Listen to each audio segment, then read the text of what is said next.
शुक्रगुजार हूँ, आप सवेरे आए क्योंकि मैंने फिर कॉन्स्टिट्यूंसी जाना था। तो आज जो है, आज एक बहुत बड़ा अहम मामला है। कल राज्यसभा का जो इलेक्शन था, आज पूरी दुनिया ने देखा कि डिबेट में कोई जीत सकता है, हार सकता है, उसमें कोई शक हो सकती है, लेकिन जो मैथमेटिकल है कि 2 और 2 4 होता है, इसका कोई चैलेंज नहीं है। मैथमेटिकली कल प्रूव हो गया कि जो बीजेपी का और नेशनल कॉन्फ्रेंस का फिक्स मैच था राज्यसभा इलेक्शन में कि 3 हमें दे दो भाई, 1 आप ले लो, वो कल एक्सपोज हो गया। इसके 2 पहलू हैं। पहला, वो की जो क्रॉस वोटिंग हुई उस पर मैं बाद में आता हूं, लेकिन पहले ये देखते हैं कि कल इलेक्शन कमीशन ने जब फाइनल रिपोर्ट दिया, कल जब इलेक्शन कमीशन ने फाइनल रिपोर्ट दिया तो उसमें जो है बताया गया कि 28.1 वोट्स चाहिए थे जीतने के लिए सीट नंबर 3 पर, और जिनको बेसिक मैथमेटिक्स आता है सबको पता है कि 29 वोट्स अगर आते तो कैंडिडेट नंबर 3 जो है वो जीत जाते। 29 वोट्स, 28.1 मतलब 29 वोट्स में कैंडिडेट नंबर 3 जो है वो जीत जाते, लेकिन इन्होंने कैंडिडेट नंबर 3 को 31 वोट डाले नेशनल कॉन्फ्रेंस वालों ने। इतना ही नहीं, सुनने में ये भी आया है कि 1 वोट जो रिजेक्ट हुआ है नेशनल कॉन्फ्रेंस के मेंबर के हाथ हुई, वो भी कैंडिडेट नंबर 3 को ही जा रहा था। मानना यह है मेरा कि अगर ये उनको 29 डाल देते और 28 जो है वो बीजेपी के पास थे, हो गया 57, तो फिर भी 30 वोट इनके पास बढ़ते थे। आप समझे मेरी बात, फिर 30 बचते थे। अगर ये 30 देते कैंडिडेट नंबर 3 को तो 29 बचते थे। ये भी सच है कि टाई में भी नेशनल कॉन्फ्रेंस ही जीत जाती, लेकिन ये आप मुझे बता दीजिए कि ये जो 2 या 3 एक्स्ट्रा वोट है, कोई स्पेस नहीं रखना कैंडिडेट नंबर 4 के लिए, ये क्या था? ये हो गया पहला पहलू कि इन्होंने खुद ही ऐसे वोटिंग की कि अगर क्रॉस वोटिंग नहीं होती फिर भी जो है कैंडिडेट नंबर 4 जो है उसको हारना था, उनको हारना था। नंबर 2, ये क्रॉस वोटिंग की किसने? मैं तो शुक्र हूं, मानता हूं अल्लाह ताला का कि इसी कमरे से मैंने अनाउंस किया कि मैं एब्सटेन करूंगा, वरना आप लोग भी मीडिया के लोग हैं, दिल पर हाथ रखकर कहिए आज सारी उंगलियां मुझ पर होती। मैं वसूख से कहता हूं, I am saying this on authority, all cross voting has been done by National Conference. सब इन्होंने खुद किया है। अगर कोई आरटीआई है, कोई कोर्ट है, मैं चैलेंज करता हूं, क्योंकि शायद सीरियल नंबर होता है, मुझे पूरा नहीं पता है, शायद सीरियल नंबर होता है, अगर पता करा जा सके तो इनके ये 4 मेंबरान थे। और जो है ये किसने किया है, जो ये रिजेक्ट करवाए हैं? कोई लोअर केजी के बच्चे तो है नहीं कि रिजेक्ट हो जाए, ये सबको पता है। बच्चे तो है नहीं किंडरगार्टन के कि इनको रिजेक्ट हो गया, ऐसा हो नहीं सकता है। 7 मेंबर अभी आपके जो हैं सीधे सीधे आपने गिफ्ट किए हुए हैं बीजेपी को। तो मैं ये कहना चाहता हूं फिक्स मैच है, और ये वो पार्टी है जिसने सब पर उंगली उठाई इलेक्शन से पहले कि सब बीजेपी है और वो एक बीजेपी के खिलाफ है, और आज हमने उनको रंगे हाथों उनकी गोद में पकड़ा, गोद में बैठे हुए हैं, उनकी टोटल गोद में बैठे हुए हैं। और ये हमारी कौम को भी देखना चाहिए कि किन लोगों की बात सुनकर उन्होंने एक पूरा इलेक्शन जो है वो जाया कर दिया। बीजेपी खुद अगर पावर में नहीं आई तो उनकी चुनी हुई, उनकी प्रेफरेंस वाली पार्टी जो है वो इस वक्त रूल कर रही है।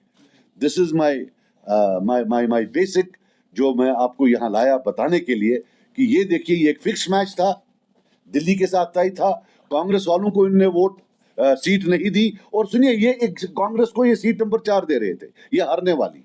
ये वो उमर अब्दुल्ला साहब हैं, कैसे बोल रहे थे, we have given them seat number 4, why they don't contest it, इसलिए ताकि आज उनको 22 वोट आते या 21 वोट। और हमने तब भी कन्वे किया था कि अगर कांग्रेस को वोट ये सीट देते हैं वो विल वोट फॉर, अगर सीट नंबर 3 देते हैं। क्यों? एक नेशनल पार्टी थी, हमारा कांग्रेस से कोई लेना देना नहीं है, एक नेशनल पार्टी है। नेशनल पार्टी का जब वो नेशनल स्टेज पर बातें एडवोकेट करते हैं उसका मजा कुछ और होता है, रीजनल पार्टीज का मजा कुछ और होता है। और हमने देखा है जो नेशनल कॉन्फ्रेंस वाले पुराने राज्यसभा मेंबर गए हैं उनने भी कोई पहाड़ वहां से खोद के नहीं लाए हैं। वो भी वो एंड पर वो छोटे मोटे अपने काम, जनाब जो है हमारा ये काम कर दो, हमारा वो काम कर दो। और एक बात लिख के रखना, ये जो 3 बंदे जाएंगे, इनका पहले दिन से होगा कि कौन सा मौका है इनको मोदी जी या होम मिनिस्टर साहब का जो है अकेले दीदार हो। और फिर वहां उनको बोलेंगे, याद रखना जनाब आप अपना काम करो, हमें अपना करना दो। उनका काम क्या है कि आप मारो जितना मार सकते हो, लेकिन हमें रोने दो। ये पिछले 70 साल की हिस्ट्री है जम्मू कश्मीर की, कि दिल्ली जाकर इनका है मारो हमें रोने दो, यहाँ आके रोएंगे है दिल हंसा है दिल हम है, वहां जाकर उनको बोलेंगे डंडा जरा तेज करो, इनका दिमाग खराब हो गया। आर्टिकल 370 वो भी यही था। आज मालूम पड़ रहा है कि उस दिन जो ये रात को गए वहां जो मीटिंग की वो भी यही थी, धोखे पे धोखा, धोखे पे धोखा। अब हमारी दुआ है कि जो हमारी कौम है वो कहीं बेदार हो जाए और देखे कि वो वोट किसको दे रहे हैं। ऐसा तो नहीं कि बीजेपी खुद ही अपने उम्मीदवार को वोट दिलवा रही है। वो इलेक्शन के वक्त आते हैं, इनको गालियां देते हैं, बाकी चीज सियासी गालियां देते हैं, इनको इतना अटैक करते हैं, लोग समझते हैं लगता है बीजेपी इनसे डरती है, वो जाके वोट डाल देते हैं इनको। और मुझ जैसे गरीब को बोलते हैं यही जो मजहबी है। मैं कहता हूं मुझे अल्लाह ताला ने बचाया, शुक्र है मैं नहीं था वहां का। दफन सत्वे वोट करने 6 मीजे। बहरहाल ये मेरी गुजारिश आती है आपके सामने, तो अगर आपको कोई का ट्वीट आया कि जो आपने अभी कहा कि क्रॉस वोटिंग जो हुई है नेशनल कॉन्फ्रेंस के ही मेंबरान ने किए, उनका कहना है कि नेशनल कॉन्फ्रेंस के वोट इंटैक्ट रहे, लेकिन जो उनके साथ वादे किए गए थे नेशनल पीडीपी के, कांग्रेस के, शायद उनमें से शक पीपल डेमोक्रेटिक पार्टी पे किया जा रहा है। आप मेरी बात सुनिए, उमर अब्दुल्ला साहब सच के लिए माने जाते हैं। स्मार्ट मीटर में जैसा उनने सच बोला, फिर उनने 12 गैस सिलेंडर का सच बोला है। अरे उतना सच कौन बोल सकता है? मतलब आपको आज उमर साहब की ये हालत है, अगर वो बोले बाहर दिन है लोग बोलेंगे रात है। तो अगर उन्होंने बोला है कि एनसी ने नहीं किया है, इसका मतलब ही है कि उन्होंने किया, क्योंकि आप स्मार्ट मीटर का देखा आपने वो वीडियो, वैसे तो हजारों वीडियो हैं। अब ये है कि वो पहले थकेंगे झूठ बोलते बोलते या कौम पहले थक जाएगी सुनते सुनते, अब वो है और कुछ नहीं है। महराज मलिक पे भी इल्जाम आयद किया गया है कि उन्होंने भी जो है बीजेपी के साथ। मुझे ये बताओ यार, वो बंदा जेल में है, वो कुर्बानी दे रहा है, किसकी कितनी हिम्मत है कि वो उस आदमी पर उंगली उठाए जो जेल के अंदर है? ये खुद सेक्रेटरीट के वहां ऑफिस में बैठे हुए हैं, 10-10 गाड़ियों में घूमते हैं, और इनकी ये हिम्मत, ये जुर्रत कि उस इंसान पर उंगली उठाएं जो पीएसए में जेल में बैठा है कोट बलवाल में। There is a limit to shamelessness. और ये जो इनके मेंबर परसों वहां एहतजाज कर रहे थे असेंबली में, वो ड्रामा था? आप बताइए ना प्लीज, इन्हें एहतजाज किया परसों या नहीं? वो जो प्ले कार्ड लेकर बैठे थे वो क्या था? मतलब 2 दिन पहले महराज मलिक साहब एक हीरो थे और आज जीरो हो गए। ये है नेशनल कॉन्फ्रेंस। नेशनल कॉन्फ्रेंस वालों को ये बता दूं कि वो पीएसए में अंदर हैं, पीएसए लाने वाले आप, हजारों लोगों को पीएसए में डालने वाले आप। आपको क्या पता है जेल क्या होती है? आपको जब बंद रखा 2019 में, हम तो सब होटल में थे, आपको क्या पता कोट बलवाल क्या होता है? आपने तो लोगों को वहां भेजा है, कभी बैठा नहीं है वहां। ये महराज मलिक जानता है कोट बलवाल में बैठना क्या होता है। और ये इनकी ये जुर्रत कि उस पर उंगली उठाए। एक होता ना शर्म, दूसरा होता है बेशर्मी। हर बेशर्मी की हद पार हुई है। How can they accuse him? वो तो जेल में है बेचारा। आप खुद 10-10 गाड़ियों के काफिले में घूम रहे हैं, अय्याशी की जिंदगी जो है बिता रहे हैं, and you have the nerve to accuse a person जिसको जो है होम मिनिस्ट्री है जे&के की, जो हमारे हाथ में नहीं है, उन्होंने पीएसए में उसको बंद रखा। आप रो रहे थे पिछले 4 महीने से, 3 महीने से, तो सब झूठ था। फिर परफॉर्मेंस नहीं, वो तो फिर परफॉर्मेंस की अलग छोड़ दे, लेकिन मैं ये बात बता रहा हूँ, हाउ डेयर दे अटैक महराज मलिक? वो कैसे वोट दे सकता है किसी को? सज्जाद साहब, आप कैसे पीडीपी का रोल देखते हैं, क्योंकि पीडीपी ने भी खुलेआम सपोर्ट किया है वहां पर? देखो भाई, मेरा जो था पीडीपी को एब्सटेन करना चाहिए था। अब आपको पता है पिछले 30-40 साल से यही 2 टीमें हैं, और थर्ड एम्पायर दिल्ली में बैठता है, बाकी अल्लाह जाने। ये 2 टीमें और थर्ड एम्पायर, ये सबको पता है। चलें आगे। उमर अब्दुल्ला आपसे काफी ज्यादा नाराज नजर आए क्योंकि कल आपने वोट कास्ट नहीं किया, मगर एक चीज देखने को मिली कि उन्होंने कहा कि वोट कास्ट करना बीजेपी का साथ देना चाहिए। यार आप ऐसा सुना, आप लोगों को हंसाना चाहते हो या कोई चीज पर सवाल पूछ रहे हो? इससे बड़ा आज की डेट में अगर मोदी जी से कोई बड़ा बीजेपी है वो उमर अब्दुल्ला साहब है, ये याद रखें। सज्जाद साहब, अभी उमर अब्दुल्ला की 10 मिनट पहले मीडिया ब्रीफिंग हुई। एक तो उन्होंने अपने रजिस्टर्स के बारे में कहा कि उनका वोट दाएं बाएं नहीं गया। दूसरा, उन्होंने इंजीनियर रशीद के भाई पर भी तनकीद की है कि वो बीजेपी के खिलाफ वोट डालना नहीं चाहते थे। तो कुल मिला के उनका ये कहना है कि 4 ऐसे लोग हैं जिन्होंने खिलाफ वोट किया और उनका नाम भी उनके पास आया है। अपनी पार्टी के बारे में उन्होंने कहा कि कोई वोट दाएं बाएं। अगर उनके पास नाम आया है तो वो अनकॉन्स्टिट्यूशनल है। उनके पास कैसे नाम आया, ये बताइए? उनके पास नाम कैसे आया? वो तो इलीगल है। रही बात खुर्शीद साहब की, तो इंजीनियर साहब का भी नहीं पता उन्हें परसों वाइस प्रेसिडेंट में किसको वोट डाला, तो उसमें हो सकता है, क्योंकि to be very honest with you, मैं कोई तनकीद नहीं कर रहा हूं, but I won't be surprised अगर वो भी इसमें शामिल हो। ये टीम बड़ा है, अब कौन क्या है थर्ड एम्पायर जानता है। सज्जाद साहब, बीजेपी की लीडर ने कल कहा कि आप हमारे 28 एमएलए नहीं है, 32 एमएलए असेंबली में है। तो ये एक स्टेटमेंट ओपनली बीजेपी के एक सीनियर लीडर ने दिया, तो आप इसको कैसे देखेंगे? ये तो हॉर्स ट्रेडिंग है या खुद से, मुझे नहीं लगता हॉर्स ट्रेडिंग है, मुझे लगता है कि ये क्या नाम है, अंडरस्टैंडिंग है। अंडरस्टैंडिंग है। 32 नहीं है, वो 42 + 28 ये 70 है। 42 नेशनल कॉन्फ्रेंस के और 28 बीजेपी के, ये 70 है टोटल मिलाकर।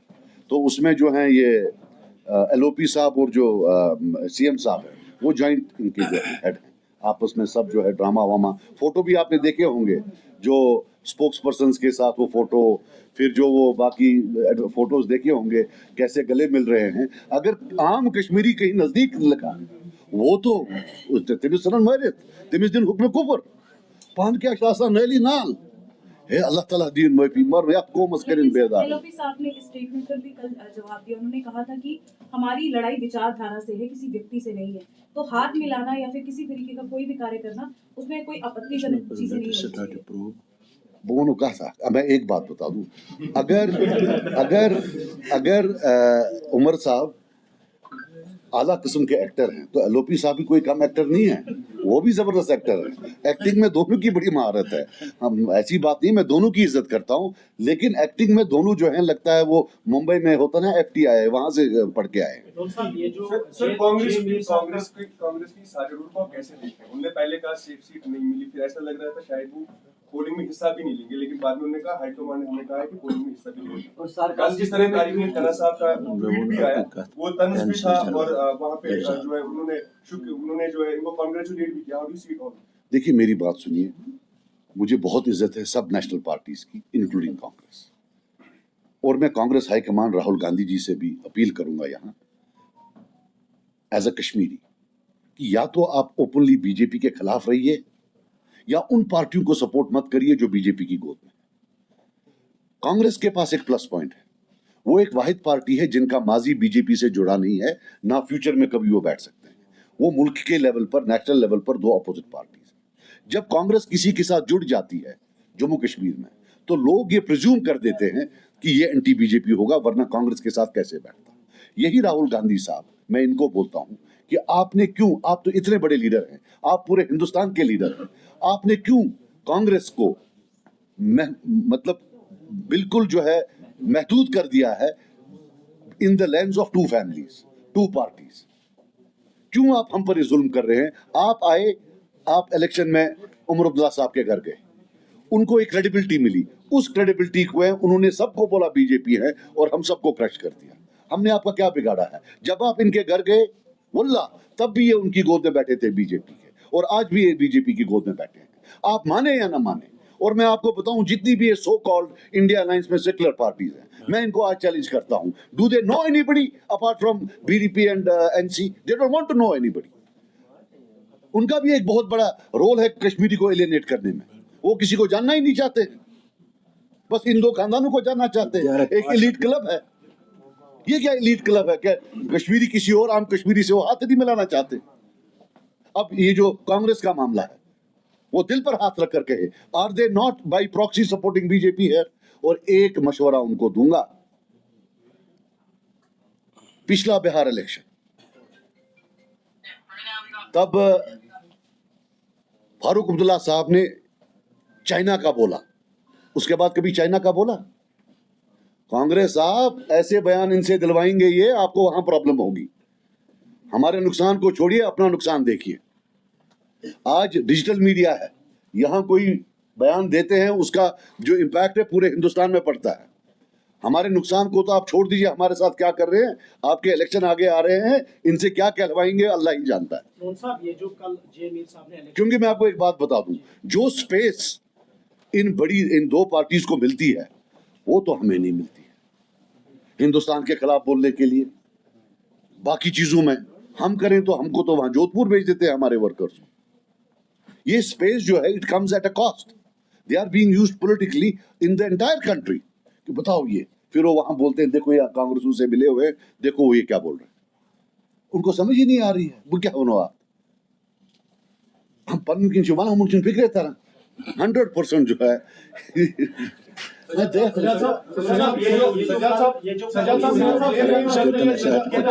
support the party.